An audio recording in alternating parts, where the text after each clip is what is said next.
Ang sambing ngay mahitungod sa pukot.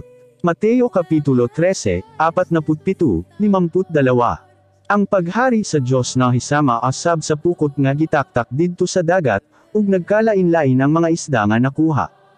Sa dihang daghan na ang isda sulod sa pukot gibira kini ngadto sa daplon. Anya ng lingkod ang mga mangingisda aron mamili. Ang maayo nga mga isda gibat ang nila sa mga bukag, apan ang mga dili maayo nga mga isda gipanglabay nila. Sama asab nini ang maitabo sa katapusan sa kalibutan. Moabot dinhi ang mga anghel aron ilain ang mga tawo nga dawtan gikan sa mga tawo nga matarong. Ug ang mga tawo nga dawtan itambog ngadto sa kalayo sa impyerno. Maghilak sila ug magkagat ang ilang mga ngipon.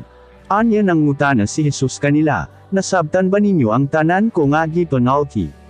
Mitubag sila, oo. May dugang pag-ingon si Jesus, busa ang matag magtutudlo nga daghan og natanan mahitungod sa paghari sa Dios na hisama sa tagbalay nga daghan og kabtangan sa iyang tipiganan. Kay dili lang ang mga daan ang iyang itudlo kondili hasta asab ang mga bag-o.